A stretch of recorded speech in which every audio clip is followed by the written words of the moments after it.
नमस्कार, स्वागत है आप सभी का आर्य न्यूज पर। आपके साथ मैं हूं पल्लवी रविंद्र सिंह। बुलेटिन की शुरुआत करते हैं इस वक्त की बड़ी खबर के साथ।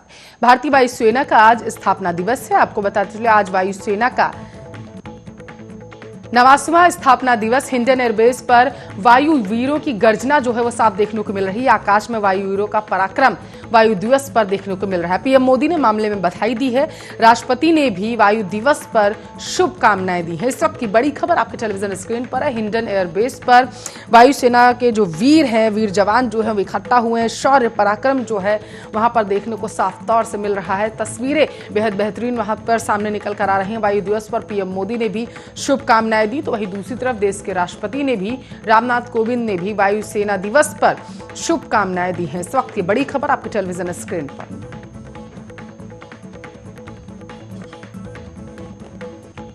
चलिए वायरस से जुड़ी हुई एक बड़ी खबर आप तक पहुंचा देते हैं। वायरल फीवर और डेंगू लगातार प्रकोप जो है वो बरपाए हुए। लखनऊ में डेंगू के 12 नए मरीज मिले हैं। घर पर एंटी लार्वा का छिड़काव लगातार किया जा रहा है। फॉगिंग 2458 घरों का सर्वेक्षण भी किया गया। छिड़काव और फॉगिंग लगातार की जा रही है और इसके साथ साथ 2458 घरों का सर्वेक्षण भी कर लिया गया है। 32 घरों को नोटिस जो है वो जारी कर दिया गया है। इंदिरा नगर, अलीगंज, चंद्रनगर में मरीज जो है वो लगातार मिल रहे हैं। सिल्वर जुबली और एनके रोड में भी लगातार मरीज सामने निकल कर आ रहे हैं। तो कोरोना वायरस के बाद आपको बताते चले डेंगू और वायरल फीवर का कहर जो है वो लगातार जारी है। लोगों को इस समस्या से दो चार होना पड़ रहा है। लगातार केसेस में बढ़ोतरी हो रही है। स्वास्थ्य महकमे के हाथ पैर फूल चुके हैं पूरे मामले पर। सिल्वर जुबली, एनके रोड में भी लगातार मरीज सामने निकल कर आ रहे हैं। डेंगू लगातार आपको बता चलिए डेंगू के केसेस बढ़ते जा रहे हैं। लखनऊ की बात करें तो यहाँ पर डेंगू के 12 नए मरीज जो है वो सामने निकल कर आ चुके हैं।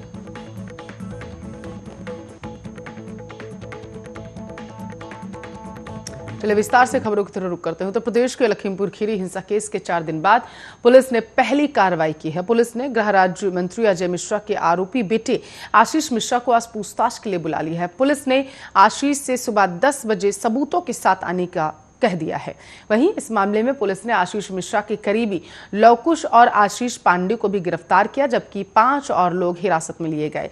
इससे पहले पुलिस ने कल केंद्रीय गृह राज्य मंत्री अजय मिश्रा के घर पर नोटिस छपवा कर दिया था। आपको बताते चले नोटिस में अजय मिश्रा के बेटे आशीष मिश्रा उर्फ मोनू को सुबह 10 बजे क्राइम ब्रांच के सामने हाजिर होने के लिए कह दिया गया था। व्यक्तिगत रूप से उपस्थित होकर वस्तु, लिखित और इलेक्ट्रॉनिक साक्ष्य प्रस्तुत करने के लिए कहा गया है। इसके साथ साथ कल लखनऊ रेंज की आईजी लक्ष्मी सिंह ने कहा कि 2 लोगों से पूछताछ की जा रही है। 3 लोगों की पूछताछ की जो भूमिका है वो सामने निकल कर आ चुकी है। पूछताछ में हालांकि इन तीनों की मौत घटना में हो चुकी है। पुलिस की तरफ से ऐसी जानकारी सामने निकल कर आई है कि घटना के समय थार गाड़ी हरिओम चला रहा था। उसके बगल में सुमित जायसवाल बैठा था, जिसने किसानों के खिलाफ केस किया। पीछे श्याम सुंदर, लवकुश और आशीष पांडे बैठे थे। श्याम सुंदर की मौत हो चुकी है, जबकि बाकी दोनों से पुलिस पूछताछ कर रही है।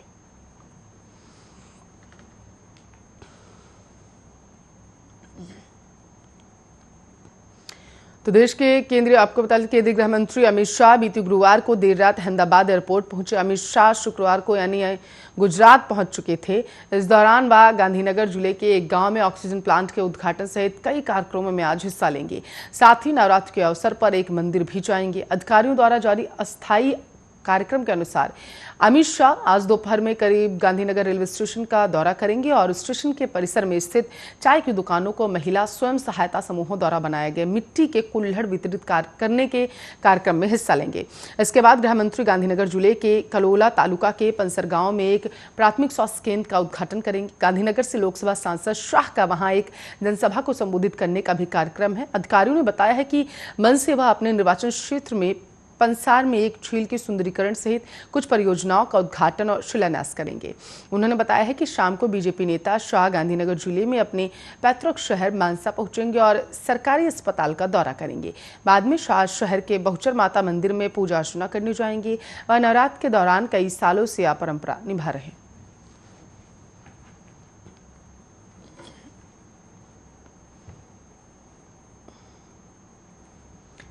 तो आज भारतीय वायुसेना की आपको बताते चलिए 89वीं वर्षगांठ मनाई जा रही है। 89 साल पहले आज ही के दिन 8 अक्टूबर 1932 को भारतीय वायुसेना की स्थापना हुई थी। आज का दिन गाजियाबाद के हिंडन एयरबेस पर वायुसेना की बड़ी धूमधाम के साथ मनाया जा रहा है।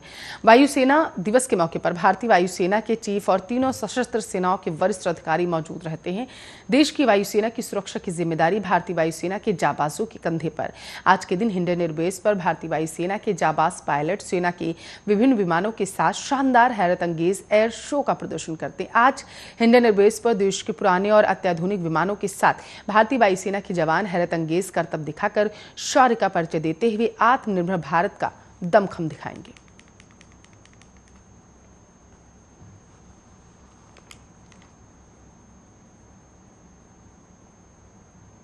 केंद्र शासित प्रदेश लद्दाख के लेह में आधी रात भूकंप का झटका महसूस किया गया, तो वहीं नेशनल सेंटर फॉर सिस्मोलॉजी ने भूकंप की तीव्रता 3.8 आंकी। हालांकि तीव्रता कम होने की वजह से भूकंप के किसी नुकसान की जानकारी नहीं निकल पाई है। इसके साथ ही किसी के भी हताहत होने की सूचना फिलहाल नहीं मिल पाई है। इसके अलावा देर रात म्यांमार में भी भूकंप का झटका महसूस किया गया। इसका असर गुवाहाटी में भी पड़ा और वहां पर भी हल्के झटके महसूस किए गए। आपको बताते चले कि नेशनल सेंटर फॉर सिस्मोलॉजी ने बताया कि लद्दाख के लेह में आज रात में लगभग 12:30 पर भूकंप आया, जिसकी तीव्रता 3.8 थी। झटके के बाद कई लोग अपने घरों से बाहर निकल आए। कई लोगों के चेहरे पर डर भी दिखाई दिया। हालांकि राहत की बात यह रही इस पूरे मामले पर कि प्राथमिक जानकारी के अनुसार किसी की भी जान नहीं गई। रिएक्टर पैमाने पर 3.8 की तीव्रता ज्यादा शक्तिशाली नहीं मानी जाती। 5.0 की तीव्रता से ज्यादा वाले भूकंप में नुकसान होने की आशंका सबसे ज्यादा रहती है। लेह के अलावा म्यांमार में भी भूकंप का झटका महसूस किया गया। देर रात लगभग 11:58 पर यह भूकंप म्यांमार के मोनीवा इलाके के पास आया। इसकी तीव्रता 5.5 आंकी गई। अभी इसमें भी बड़े स्तर पर नुकसान होने की सूचना नहीं।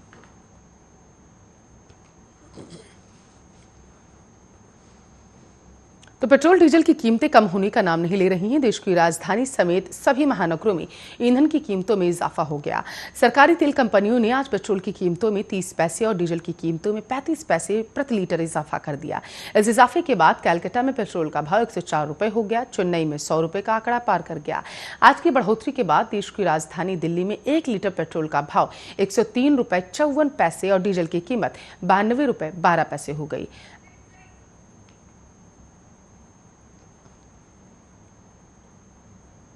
मौसम की बात करते हैं। देश के कई हिस्सों से मानसून अब लौट चुका है। हालांकि अभी कुछ क्षेत्रों में बारिश का दौर लगातार जारी है। देश के इन हिस्सों में अभी भी मानसून लौटा नहीं है। मौसम विभाग की ओर से दिल्ली मिली जानकारी के अनुसार आपको बताते चले अगले 2 से 3 दिनों तक महाराष्ट्र और गोवा में बारिश की संभावना है। मौसम विभाग ने यह भी बताया है कि आज अंडमान और निकोबार आइलैंड्स में भारी बारिश देखने को मिल सकती है। मौसम विभाग के मुताबिक कोकण और गोवा के अलावा आपको बताते चले मध्य महाराष्ट्र, मराठवाड़ा, तटीय कर्नाटक और केरल के कुछ हिस्सों में भारी बारिश हो सकती है। मौसम विभाग के माने तो इन सभी इलाकों में 9 अक्टूबर को भी भारी बारिश हो सकती है। वहीं 10 अक्टूबर को इन राज्यों के अलावा तमिलनाडु, पुडुचेरी और कराईकल के कुछ हिस्सों में बारिश की संभावना नजर आ रही। मौसम विभाग की माने तो इन क्षेत्रों में 11 अक्टूबर को झमाझम बारिश हो सकती है। मौसम विभाग की माने तो दिल्ली में आज भी सूरज और बादलों के बीच आंख मिचौली का खेल जारी रहेगा। प्रदेश में अधिकतम तापमान 36 डिग्री रहने की संभावना जताई गई, जबकि न्यूनतम तापमान करीब 24 डिग्री रहने की संभावना। बताते चले कि हवा की गति करीब 6 किलोमीटर प्रति घंटे की रफ्तार से रहेगी। जानकारी के अनुसार बारिश के कारण जहां जगह जगह पानी भर गया, तो वहीं सड़कों पर जल जमाव हो गया है। सड़क पर पानी भरने के कारण ट्रैफिक के परिचालन में काफी दिक्कतों का सामना करना पड़ रहा है लोगों को। देश के कई हिस्सों में जारी मूसलाधार बारिश के कारण लोगों का घरों से निकलना अब मुहाल हो चुका।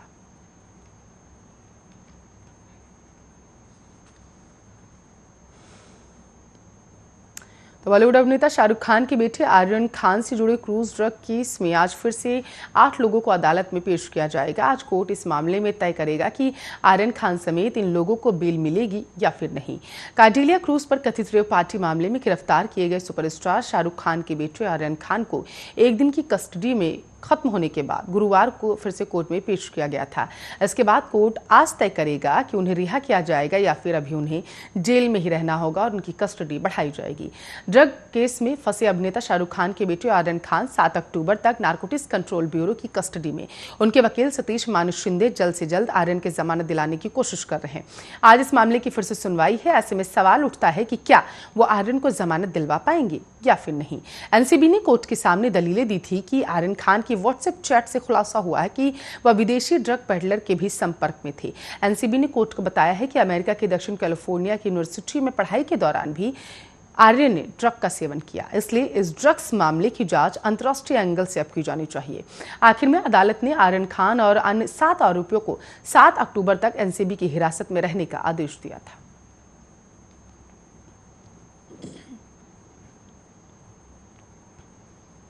आज शारदीय नवरात्रि का दूसरा दिन है। आज के दिन श्रद्धालु मां ब्रह्मचारिणी को प्रसन्न करने का प्रयास करते हैं। सुबह से ही कोविड को ध्यान में रखते श्रद्धालुओं की भीड़ मां को प्रसन्न करने के लिए मंदिर पहुंचने लगी। आइए मां के शौर्य के बारे में विस्तार से इस रिपोर्ट में समझते हैं।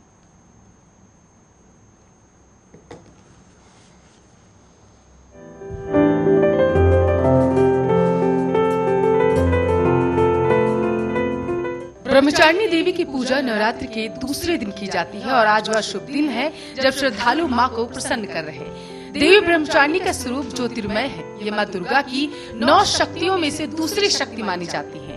तपश्चारिणी, अपर्णा और उमा इनके अन्य नाम हैं। इनकी पूजा करने से सभी काम पूरे होते हैं, रुकावटें भी दूर होती हैं और विजय की प्राप्ति होती है। इसके अलावा हर तरह की परेशानियां भी इंसान की खत्म हो जाती हैं। देवी ब्रह्मचारिणी की पूजा करने से तप, त्याग, वैराग्य, सदाचार, संयम की वृद्धि होती है। आपकी जानकारी के लिए आपको बताते चले कि देवी ने शिव जी को पति रूप में प्राप्त करने के लिए हजारों सालों तक बेलपत्र और फिर निर्जल और निराहार रहकर तपस्या की, जिसके कारण उन्हें ब्रह्मचारिणी कहा गया। इनके दाहिने हाथ में जप की माला होती है और बाएं हाथ में कमंडल रहता है। देवी ब्रह्मचारिणी साक्षात ब्रह्म का स्वरूप है, अर्थात तपस्या का मूर्तिमान रूप है। ये देवी भगवती दुर्गा, शिव स्वरूपा, गणेश जन्नी, नारायणी, विष्णु माया और पूर्ण ब्रह्म स्वरूपिणी के नाम से भी प्रसिद्ध हैं। देवी ब्रह्मचारिणी की पूजा करते समय सबसे पहले हाथों में एक फूल लेकर उनका ध्यान करें और प्रार्थना करें। इसके बाद देवी को पंचामृत का स्नान कराएं, फिर अलग अलग तरह के फूल, अक्षत, कुमकुम, सिंदूर अर्पित करें। देवी को सफेद और सुगंधित फूल चढ़ाए जाते हैं। इसके अलावा कमल का फूल भी देवी माँ को चढ़ाया जाता है। इसके बाद देवी माँ को प्रसाद चढ़ाएं, आचमन करवाएं। प्रसाद के बाद पान सुपारी भेंट करें और प्रदक्षिणा करें, यानी कि 3 बार अपनी ही जगह खड़े होकर घूम जाएं। प्रदक्षिणा के बाद घी व कपूर मिलाकर देवी की आरती करें। इन सब के बाद क्षमा प्रार्थना करें और प्रसाद वितरित कर दे। माँ भक्ति को नवरात्र के दूसरे दिन चीनी का भोग लगाना चाहिए। माँ को शक्कर का भोग अति प्रिय माना जाता है। ब्राह्मण को दान में भी चीनी ही देनी चाहिए। मान्यता है ऐसा करने से मनुष्य दीर्घायु होता है। इनकी उपासना करने से मनुष्य में तप, त्याग, सदाचार आदि की वृद्धि होती है। आपको बताते चले ब्रह्मचारिणी देवी की पूजा नवरात्र के दूसरे दिन की जाती है और आज माँ को प्रसन्न किया जा रहा। देवी ब्रह्मचारिणी का स्वरूप ज्योतिर्मय है। ये माँ दुर्गा की 9 शक्तियों में से दूसरी शक्ति है। इनकी पूजा करने से सभी काम पूरे होते हैं, रुकावटें दूर हो जाती हैं, विजय की प्राप्ति होती है। इसके अलावा हर तरह की परेशानियां भी खत्म हो जाती हैं। प्रत्येक सर्वसाधारण के लिए आराधना योग्य यह श्लोक सरल और स्पष्ट है। माँ जगदम्बे की भक्ति पाने के लिए इसे कंठस्थ कर नवरात्र में द्वितीय दिन इसका जाप करें। और आज आपको बताते चले हम वो मंत्र बताने जा रहे हैं जिसका जाप आज करना चाहिए, जिससे माँ प्रसन्न होगी। या देवी सर्वभूतेषु माँ ब्रह्मचारिणी रूपेण संस्थिता नमस्तस्ये नमस्तस्ये नमस्तस्ये नमो नमः। अर्थात हे माँ सर्वत्र विराजमान और ब्रह्मचारिणी के रूप में प्रसिद्ध अम्बे, आपको मेरा बार बार प्रणाम, या मैं आपको बार बार प्रणाम करता हूँ। Special desk Arya news.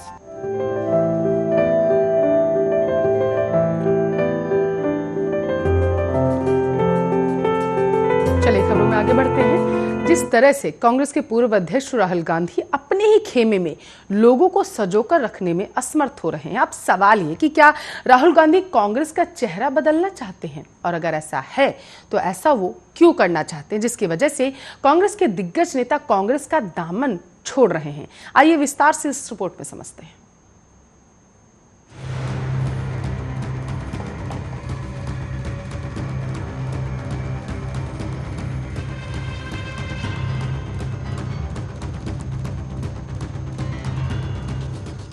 जिन्हें डर लग रहा है वो पार्टी से जा सकते हैं। कई निडर लोग हैं जो कांग्रेस में नहीं हैं, ऐसे लोगों को आना चाहिए। वैसे कांग्रेसी जो बीजेपी से डरे हुए हैं उन्हें बाहर का रास्ता दिखाना चाहिए। हमें ऐसे लोगों की जरूरत नहीं है जो आरएसएस की सोच में विश्वास रखते हैं। हमें निडर लोगों की बेहद आवश्यकता है। ये हमारी विचारधारा है। राहुल गांधी ने यह बयान 16 जुलाई 2021 को कांग्रेस के सोशल मीडिया सेल के वॉलंटियर्स को संबोधित करते हुए दिया था। तब से लेकर अब तक कांग्रेस पार्टी में कई बड़े बदलाव देखने को मिले। राहुल गांधी कांग्रेस पार्टी के अध्यक्ष नहीं है और अंतरिम अध्यक्ष सोनिया गांधी हैं। इसके बावजूद पार्टी में हर एक बदलाव घमासान पर हर पक्ष के नेता राहुल गांधी से मिलने के बाद ही अंतिम फैसला लेते हैं। पार्टी के वरिष्ठ नेता कपिल सिब्बल ने कुछ ही दिन पहले एक बात को लेकर अपना दर्द बयां किया। उन्होंने कहा था कि कांग्रेस में अब कोई निर्वाचित अध्यक्ष नहीं रहा। हम नहीं जानते कि आखिर निर्णय कौन ले रहा। कपिल सिब्बल ने भले ही स्पष्ट तौर पर नेतृत्व का नाम नहीं लिया, लेकिन हालिया घटनाक्रम यह समझने के लिए काफी है कि बिना निर्वाचित अध्यक्ष वाली कांग्रेस पार्टी के भीतर फैसले आखिर कौन ले रहा। जिग्नेश मेवाड़ी और कन्हैया को पार्टी के सदस्य बनने के दौरान राहुल गांधी मौजूद रहे। अध्यक्ष पद से इस्तीफा देने के बाद नवजोत सिंह सिद्धू ने जो बयान दिया उसमें उन्होंने कहा वे हमेशा राहुल और प्रियंका गांधी के साथ खड़े रहेंगे। सचिन पायलट बीते महीने 10 दिनों के भीतर ही 3 बार राहुल गांधी से मुलाकात करने पहुंचे थे। इसके अलावा 24 अगस्त को छत्तीसगढ़ के मुख्यमंत्री भूपेश बघेल और राज्य के स्वास्थ्य मंत्री टीएस सिंहदेव अपना विवाद सुलझाने के लिए भी राहुल गांधी से ही मिले थे। ऐसे में ये समझना मुश्किल नहीं है कि पार्टी अध्यक्ष न होते हुए भी राहुल गांधी भूमिका वही अदा कर रहे। ऐसे में सवाल ये उठता है कि क्या राहुल गांधी कांग्रेस का चेहरा बदलने की कोशिश कर रहे हैं। कांग्रेस की राजनीति को करीब से समझने वाले पत्रकारों का कहना है, आपको बताते चले कि निश्चित तौर पर राहुल गांधी कांग्रेस में बदलाव के लिए कोशिशें कर रहे हैं। वह कहते हैं पार्टी में बदलाव की बात राहुल गांधी ने जनवरी 2014 में जयपुर में कही थी। उस समय वह कांग्रेस के उपाध्यक्ष बने थे और उस दौरान अपने एक भाषण में उन्होंने कहा था कि मैं कांग्रेस का मूल्यांकन करना चाहता हूँ। जानकार मानते हैं कि कांग्रेस पार्टी में 2 तरह के नेताओं की बहुतायत है। एक जो वफादारी की दुहाई देते नहीं थकते, जो चुनावी राजनीति में बहुत कामयाब है। कांग्रेस वर्किंग कमेटी पर नजर डाली जाए तो अधिकांश सदस्य लोकसभा या फिर राज्यसभा के निर्वाचित सदस्य नहीं है, जिसका सबूत 2014 और 2019 में मिल गया। ऐसे में राहुल गांधी को चुनौतियों का सामना करना पड़ रहा, लेकिन वह शुरुआत से ही बाहरी लोगों को ज्यादा महत्व देते रहे।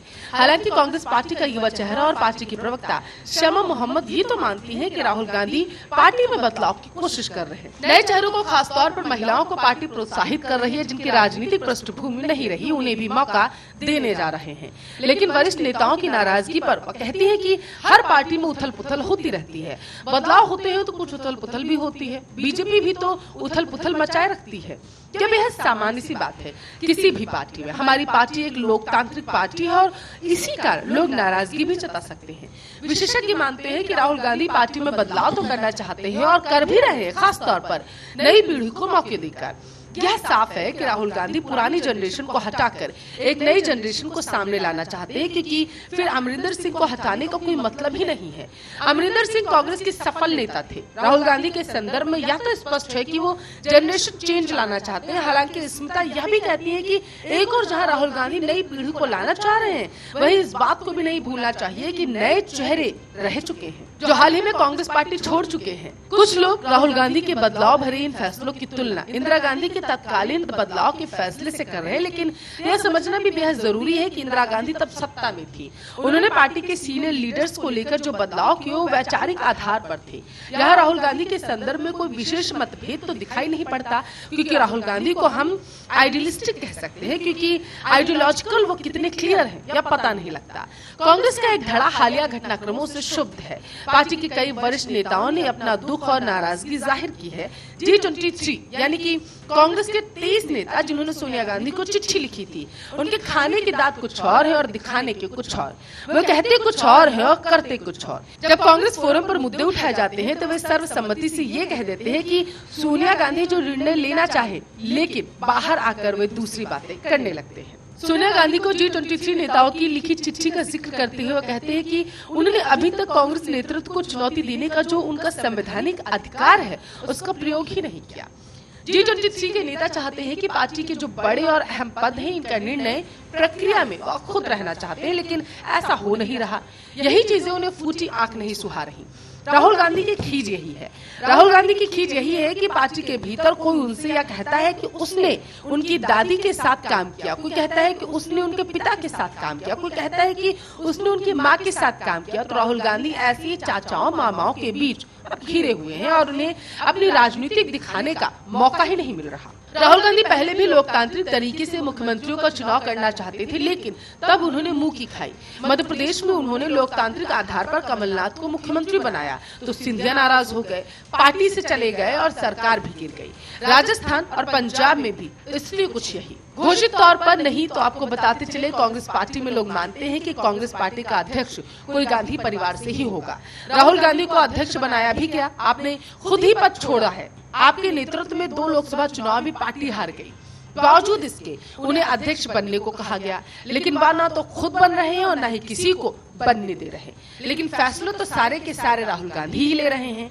लेकिन जब आप अध्यक्ष नहीं है तो फैसले क्यों ले रहे हैं, ये सबसे बड़ा सवाल। राहुल गांधी अध्यक्ष नहीं है, आपको बताते चले। ऐसे में वह किस आधार पर निर्णय ले रहे हैं, इस बात में वजन है। कांग्रेस पार्टी अगर गांधी परिवार की धरोहर है तो वह अध्यक्ष पद के लिए आनाकानी क्यों कर रहे हैं, या समझ से परे है। अगर वह अध्यक्ष पद पर रहते हुए निर्णय लेंगे तो उनकी सार्थकता कहीं अधिक होगी। राहुल गांधी की भूमिका के सवाल पर कांग्रेस पार्टी की प्रवक्ता शमा कहती है कि जेपी नड्डा किस पार्टी के अध्यक्ष, लेकिन फैसले कौन ले रहा है? अमित शाह। जानकार कहते हैं कि पंजाब में चरणजीत सिंह चन्नी को मुख्यमंत्री बनाकर कांग्रेस ने पंजाब को पहला दलित मुख्यमंत्री दिया, लेकिन चन्नी उतना बड़ा नाम नहीं है। राज्य में कुछ ही महीनों में चुनाव है और ऐसे में चन्नी के पास समय भी कम है और अगर कांग्रेस को दलितों को साधना है तो उसे सत्ता में बने रहना होगा। इस बात से कोई इनकार नहीं किया जा सकता है कि आप सत्ता में रहकर ही किसी वर्ग के लिए विशेष तौर पर काम कर पाएंगे, लेकिन क्योंकि चन्नी के पास समय कुछ महीनों का ही है तो ऐसे में यह फैसला कितना सही होगा या तो चुनाव परिणाम ही बता पाएंगे। स्पेशल डेस्क, आर्य न्यूज।